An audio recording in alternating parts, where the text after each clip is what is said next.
북카페 교회로 시작을 했죠. 근데 조금 빨리 시작했어요, 사실은.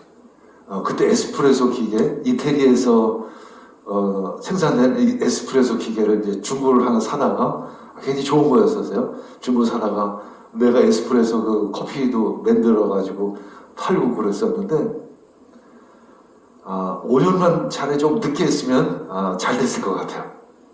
근데 오히려 좀 빨리 하니까 이게 굉장히 어려운 것이죠. 변화, 이것도 그 속도에 맞춰야 하는 거죠. 너무 빨라도 위험하고 너무 느려도 도태되는 것입니다. 자, 이 코로나 시대, 봄이면 이제 어느 정도 이제 꺾이기 시작을 해서 여름은 더 꺾이고 이제 가을이면 잘하면 마스크를 벗을 수 있는 상황이 되지 않을까 이런 생각이 드는데 이제 포스트 코로나 시대 어떻게 새 시대를 태해를 준비해야 할 것인가 이런 질문에 대한 답을 해야 될 줄 믿습니다. 그러나 그 답은 내가 하는 것이 아니라 하나님께 질문해야 될 줄 믿습니다. 하나님 말씀해 주시기를 우린 기도해야 하는 것입니다. 자, 세상 변화 첫 번째는 이제 비대면 문화가 상당히 확산되어지기 시작을 할 것이죠.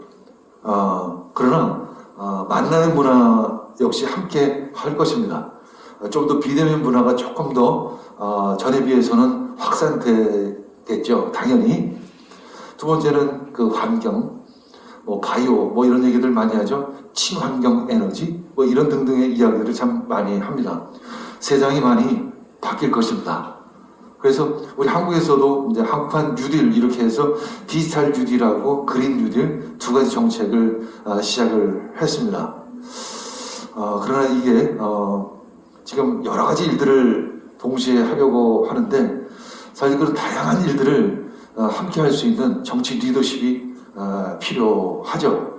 근데 사실은 진짜 해야 될 일을 잘 하지 못하고 있는 것 같은 그런 안타까움이 있는 것이 사실입니다. 이 변하는 시대 속에서 우리는 어떤 리더십을 가지고 있어야 할 것인가? 이 다양한 것들을 볼 수 있어야 하는 것입니다. 그리고 미래를 예측하고 변화를 추구할 수 있는 예언자적인 영성을 가지고 있어야 될 줄 믿습니다. 예언자적인 리더십을 가지고 있어야 될 줄 믿습니다. 그래서 오늘 이번 해 주보 앞에 보면 사도행전 2장 17절 말씀을 기록해 놓았죠. 왼쪽 가운데 정도에 보면 사도행전 2장 17절 말씀을 기록해 놓았습니다. 왜일까요? 우리에게 예언자적인 은사가 필요하기 때문에 그런 것입니다. 사도행전 2장 17절 읽겠습니다. 하나님께서 말씀하신다. 마지막 날에 나는 내 영을 모든 사람에게 부어주겠다. 너의 아들들과 너의 딸들은 예언을 하고 너의 젊은이들은 환상을 보고 너의 늙은이들은 꿈을 꿀 것이다 라고 말씀하고 있습니다. 내 영을 모든 사람에게 부어주겠다고 말씀하십니다. 주님, 우리들에게 주의 영을 부어주시옵소서. 하나님의 영 성령님은 교회 안에서만 사용하는 영이 아니십니다. 성령님은 우리를 세상 가운데 이끄시고 세상을 볼 수 있는 눈과 힘을 더하여 주십니다. 첫 번째는 현실을 볼 수 있는 분별력을 주실 것입니다. 두 번째는 미래를 예측할 수 있는 예지력을 더하여 주시옵소서. 여기서 예지는 함영자의 딸이 아니라 예지력입니다. 변화를 두려워하지 않는 추진력 하나님께서 주실 줄 믿습니다. 이것이 바로 성령님이 우리에게 주시는 은사인 것입니다. 이건 신앙 안에서만 필요한 것이 아니라 세상을 살아가는데, 세상을 선도하는데, 세상을 지배하는데, 세상을 다스리는데 필요한 능력과 은사인 줄 믿습니다. 주님, 저희들에게 분별력을 더하여 주시옵소서, 예지력을 더하여 주시옵소서, 추진력을 더하여 주시옵소서. 아버지 하나님, 이를 위해서 성령의 은사를 퍼부어 주시옵소서, 성령의 은사를 퍼부어 주시옵소서. 아멘. 이 비대면 시대에 우리가 온라인을 활용하는 것은 당연한 거죠, 사실은. 사실 그거는 기본이에요. 그건 이꼴이에요, 거의 이꼴. 그것은 누구나 다 알 수 있는 상황입니다. 그러나 그것조차 하지 못하는 사람도 있죠. 그것조차 뒤처지는 사람들이 있습니다. 오늘 아침 온라인 기도회를 우린 이미 시작을 했습니다. 그것 때문에 내가 눈이 좀 나빠지긴 했지만 며칠 있다 가서 아무래도 수술을 좀 받아야 될 것 같아요. 그러면서 그 온라인만이 아니라 온라인은 현상이고요. 그건 현상입니다. 하나님은 그 이면에서 하시는 일들을 우리는 보고 또 준비하고 또 변화되어지고 또 추진력 있게 나아가야 될 줄 믿습니다. 예를 들어서 우리가 주일에 예배를 한 번 드렸었죠. 한 번 드릴 때 그런 마음을 가지고 있었어요. 두 번 혹은 세 번 정도 예배를 드리면 어떨까? 그럼 우리 교회 분위기가 굉장히 바뀔 수 있을 터인데, 근데 바꿀 수 없는 이유가 있었어요. 왜일까요? 너무 좋아서. 주일 11시 예배가 너무 좋았어요. 그리고 끝나면 같이 밥 먹는 게 너무 좋고, 또 그거 끝나면 같이 술 모임하는 것이 너무 좋은 거죠. 너무 귀한 것입니다. 그것이 너무 아까워요. 그걸 깨트리기에는 너무 버리는 것이 크다고 생각을 하기 때문에 변할 수 없는 것이죠. 우리가 왜 변하지 못할까요? 지금 가지고 있는 게 너무 좋기 때문에, 그 익숙하기 때문에 변화를 두려워하는 것입니다. 때로는 변화하기 위해서는 때로는 지금에 가지고 있는 것을 버려야 될 때도 있습니다. 변화하기 위해서는 지금 가지고 있었던 좋은 것들조차 포기해야 될 때도 있는 것입니다.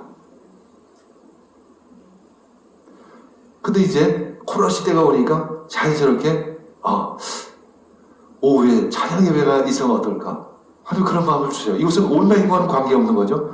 어쩌면 온라인과는 역행하는 어떤 모습일 수 있습니다. 아니, 이 시대에 도대체 새로운 예배를 시작하다니 어떤 사람은 그걸 바보처럼 여길 수도 있을 것입니다. 그렇죠? 이것은 현 상황을 마치는 변화가 아닙니다. 앞으로 그 이면에서 역사하실, 그 후에 역사하실 하나님의 손길을 읽으면서 그 찬양 예배를 시작을 하는 것이죠. 그러면서 어제는 또 그런 생각이 듭니다. 또 하나의 예배가 시작되면 어떨까? 왜냐면 이 방역이라는 지침이 여기 위아래에서 이렇게 드리는 것조차도 때로는 이 지침에서 어긋날 수 있다는 생각이 들어요. 그리고 이 코로나는 좀 더 장기화되고 있고, 한 번 더 예배를 드리면 본당에서 이 대면으로 모두가 함께 예배드릴 수 있을 터인데 한 번 더 예배를 드릴까?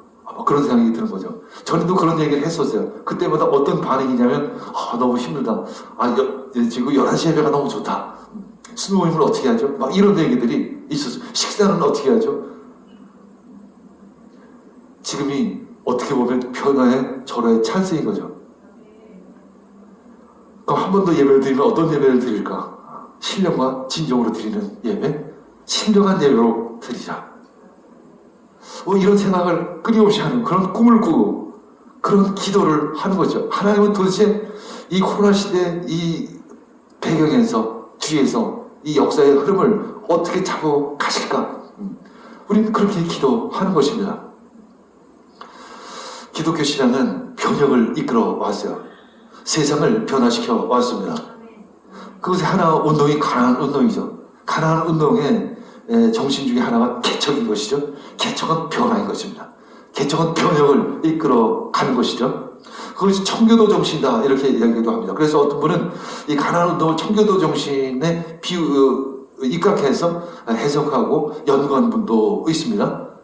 청교도 정신은 바로 개척 정신이고 창조 정신이고 변화를 추구하는 정신인 것이죠. 우리는 그리스도인입니다. 우리는 변화를 두려워하지 말아야 될 줄 믿습니다. 새 일을 시작하실 주님을 기대하시기를 원합니다. 이사야서 48장 6절 읽겠습니다. 내가 이미 들었으니 이 모든 것을 똑똑히 보아라. 내가 인정하지 않겠느냐? 이제 내가 곧 일어날 새 일을 내게 알려줄 터이니 이것은 내가 내게 알려주지 않은 은밀한 일이다 라는 것입니다. 똑똑히 보라 말씀하십니다. 눈 뜨고 봐야 될 줄 믿습니다. 새 일을 너에게 알려줄 것이다 말씀하고 있습니다. 근데 이것이 은밀한 일이다 라는 거죠. 은밀한 일이다 라는 것에 이 퀘스천이 있습니다. 도대체 왜 은밀한 일일까? 아무나 볼 수 없다라는 거죠. 영적으로 깨어있는 사람만이 하나님의 하시는 새 일을 볼 수 있다라는 거죠. 기도하는 사람만이 하나님의 새 일을 볼 수 있는 것입니다. 깨어 기도하시길 원합니다. 깨어 말씀을 들으시기를 원합니다. 깨어 예배드리기를 원합니다. 새 일, 그것은 바로 새로운 창조를 의미하는 것이죠. 구원하실 메시아를 의미하는 것입니다. 예수 그리스도를 지금 말씀하고 있는 거죠. 예수 그리스도의 구원은 바로 새로운 창조인 것입니다. 그것이 바로 새일이에요. 새일. 새롭게 시작하실 주님을 기대하시기를 원합니다. 그것을 볼 수 있는 은사를 주시옵소서. 새일을 은밀하게 시작하시는 그 손길을 볼 수 있는 은사를 저희들에게 주시옵소서. 그것이 바로 예언의 은사이고 그것이 바로 계시의 은사입니다. 그 비밀스러운 것을 열 수 있게 해주시옵소서. 열어서 볼 수 있게 해주시옵소서. 볼 수 있는 눈을 주시옵소서. 첫 번째, 어떻게 기도해야 할 것인가? 천국과 내가 일직선상에 놓여 있어야 하는 것이죠. 삐딱하면 안 돼요. 삐딱하게 있으면 초점이 안 맞으면 하나님이 하시는 일을 볼 수가 없습니다. 내가 왜 왼쪽 눈을 수술해야 하냐면 이 초점이 안 맞기 때문에 그걸 뿌옇게 보이는 거죠. 뿌옇게 보이면 볼 수가 없는 것입니다. 선명하게 봐야 하는 것이죠. 하나님이 하시는 일과 천국과 내가 일직선상에 서 있어야 하는 것입니다. 그때 우리는 하나님 어떤 생각을 하고 계시는가? 도대체 지금 하나님 어떤 계획을 하고 계시는가? 그리고 하나님이 언제 그 일을 하실까? 그래서 하나님의 그 인도하심을 우리는 발견해야 하는 것입니다. 하나님이 하실 일을 기대하시기를 원합니다. 그분을 바라볼 수 있기를 원합니다. 그분의 인도하심에 이끌림 받기를 원합니다. 그 두 번째는 이 상황과 환경에 적용되는 그 말씀을 놓고 기도해야 하는 것입니다. 그러나 단순한 이 상황과 환경 정도가 아니라 그 이면에서의 말씀을 우리는 들을 수 있어야 하는 것입니다. 이 상황과 환경은 온라인인데 하나님께서는 오히려 모이는 것에 대해서 얘기하실 수도 있는 것입니다. 상황 환경을 뛰어넘는 하나님의 음성을 들으시기를 원합니다. 하나님의 말씀을 품고 말씀 위에 서서 기도하시기를 축복합니다. 세 번째는 그 말씀을 깨달을 수 있도록 성령님을 따라 우리는 기도해야 하는 것입니다. 우리는 성령님의 흐름에 따라 기도해야 하는 것이죠. 하나님과 내가 일직선상에 놓여 있어야 하는 것이고 우리는 성령님을 따라 우리는 하나님께 나아가야 하는 것이죠. 그 일직선상의 선의 인도하심은 바로 성령님이신 것입니다. 에베소 6장 18절 읽겠습니다. 온갖 기도와 간구로 언제나 성령 안에서 기도하십시오. 언제나 성령 안에서 기도하십시오. 항상 기도하라. 성령의 뜻을 따라 무엇이든지 하나님께 구하라. 이렇게 말씀하고 있는 것이죠. 내 생각으로 기도하고 내 마음으로 기도하고 처음에는 그렇게 시작할 수 있겠지만 항상 그렇게 한다면 그것은 바로 중언부언하는 것이죠. 자기 중심적인 기도에서 맴돌기 시작을 하는 것입니다. 하박국서 3장 2절 읽겠습니다. 주님, 내가 주의 명성을 들었습니다. 주님, 주께서 하신 일을 보고 놀랍니다. 주의 일을 우리 시대에도 새롭게 하여 주시옵소서. 우리 시대에도 알려 주시옵소서. 진노하시더라도 잊지 마시고 자비를 베풀어 주시옵소서. 아멘. 자, 주님의 일을 우리 시대에도 새롭게 하여 주시옵소서라는 선포가 눈에 띄죠. 새롭게 하여 주시옵소서. 개역표는 어떻게 기록되어 있을까요? 여호와여, 주는 주의 일을 이 수년 내에 부흥케 하시옵소서. 그것은 무슨 의미일까요? 새롭게 하신다는 것은 부흥케 하신다는 것과 같은 의미라는 것이죠. 우리가 새로워질 때 부흥은 임하실 줄 믿습니다. 우리가 변화되어질 때 우리는 부흥을 준비하는 것과 같은 것이죠. 부흥을 어떻게 맞이할 수 있을까? 우리는 새로워져야 하는 것입니다. 부흥을 어떻게 맞이할까? 우리는 변화되어야 하는 것입니다. 새롭게 되면 부흥은 온다는 것이죠. 새롭게 되면 부흥은 올 것입니다. 그리고 우리는 기도해야 합니다. 우리 시대에도 알려주십시오. 알려주시옵소서. 이 수년 내에 나타내시옵소서. 드러내시옵소서. 우리는 볼 수 없기 때문에 하나님께서 드러내 주셔야만 합니다. 하나님께서 성령을 부어 주셔야만 하는 것이죠. 이 부흥케 하시옵소서는 어떤 의미냐 하면 단순한 성장을 의미하는 것이 아닙니다. 죽은 것이나 다름없는 것을 다 살리는 의미를 가지고 있습니다. 구원인 것입니다. 이 죽었던 생물이 다시 살아나는 것을 의미하는 것이죠. 이건 성장의 개념 이상의 의미를 가지고 있습니다. 죽었던 것이 다시 사는 것을 의미합니다. 죽었던 우리의 생명이 다시 살아날 줄 믿습니다. 모든 질병은 떠나갈지어다. 모든 아픔은 떠나갈지어다. 새롭게 하여 주시옵소서. 우리를 새롭게 하여 주시옵소서. 재창조하여 주시옵소서. 하박국서 3장 3절 하나님이 대만에서부터 오신다. 거룩하신 분께서 바란산에서 오신다. 하늘은 그의 영광을 뒤덮이고 땅에서는 찬양 소리가 가득하다라고 말씀하고 있습니다. 대만은 어떤 곳인가? 바란산은 어떤 의미인가? 바로 하나님의 임재가 있는 곳을 의미합니다. 작은 산, 높은 산을 지금 건너뛰시면서 달려오시옵소서. 달려오시옵소서. 여기 산의 의미는 그것을 정복하는 의미도 가지고 계십니다. 하나님은 이제 장군으로 오시는 거죠. 힘 있는 장군으로 오십니다. 만왕에 와신 하나님께서 모든 산들을 점령하시고 오십니다. 하늘은 그의 영광을 뒤덮고 땅에서는 찬양 소리가 가득할 줄 믿습니다. 아멘. 하박국 3장 4절 시작. 그에게서 나오는 빛은 밝기가 햇빛 같다. 두 줄기 불빛이 그의 손에서 뻗어나온다. 그 불빛 속에 그의 힘이 숨어 있는 것입니다. 여기서 동일한 말씀이죠. 그 불빛 속에 그 힘이 숨어 있는 것이죠. 숨어 있다는 것은 감춰져 있다는 것을 의미합니다. 아무나 볼 수 없다는 것을 의미하죠. 성령님, 저희의 눈을 열어 주시옵소서. 저희의 귀를 열어 주시옵소서. 그 불빛 속에 있는 그 힘을 볼 수 있게 해 주시옵소서. 그 힘이 나를 통해서 역사할 수 있도록 허락하여 주시옵소서. 나를 통해서 세상을 변화시킬 수 있게 해 주시옵소서. 그런 믿음을 주시옵소서. 우리는 그렇게 기도해야 될 줄 믿습니다. 아멘. 계속 하박국 3장 5절 6절 질병을 앞장 세우시고 전염병을 뒤따르게 하신다. 그가 멈추시니 땅이 흔들리고 그가 노려보시니 나라들이 떤다. 언제까지나 버틸 것 같은 산들이 무너지고 영원히 서 있을 것 같은 언덕들이 주저앉는다. 그의 길만이 영원하다 말씀하고 있습니다. 마치 지금 이 시대 현실을 말씀하고 있는 것 같아요.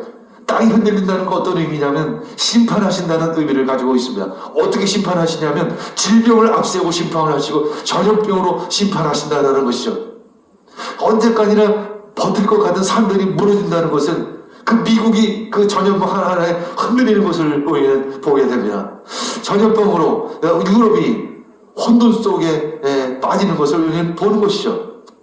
언제까지나 버틸 것 같은 산들이 무너지는 것을 우리는 보게 됩니다. 영원히 서 있을 것 같은 언덕들이 주저앉는 것을 바라보는 것이죠. 오직 하나님의 길만이 영원하심을 우리는 선포합니다. 하나님만이 영원하십니다. 하나님만이 영원하십니다. 우리는 그 주님 안에서 그래서 새로워져야 하는 것입니다. 그것이 바로 부흥이죠. 부흥을 주시옵소서. 내가 새로워지기를 원합니다. 내가 새로워지기를 원합니다. 내가 하나님께 열려있기를 원합니다. 내가 이웃을 향해 열려있기를 원합니다. 내가 변화를 향해 달려가기를 원합니다. 하나님 도와주시옵소서. 저희에 오셔서 저희를 새롭게 하여 주시옵소서. 저희를 새롭게 하여 주시옵소서. 죽은 것들이 살아날 줄 믿습니다. 모든 질병으로부터 자유케 되어질 줄 믿습니다. 막힌 것이 뚫릴 줄 믿습니다. 막힌 것이 열려질 줄 믿습니다. 오시옵소서. 임하시옵소서. 인도 우리 함께 기도하며 나아갑니다. 주님 함께 해주시고 기도해 주셔서 새 일을 행하실 주님을 기대하며 나아갑니다. 새 일을 하실 주님을 기대합니다. 성령님께서 저희들이 그 눈을 뜨고 바라볼 수 있도록 허락하여 주시옵소서. 눈을 뜨고 주님을 바라볼 수 있는 눈, 하나님이 하시는 일을 바라볼 수 있는 눈, 새 일을 행하시는 하나님을 바라볼 수 있는 눈을 저희에게 허락하여 주시옵소서. 임하여 주시옵소서. 이 모든 말씀 예수님의 이름으로 기도합니다. 아멘.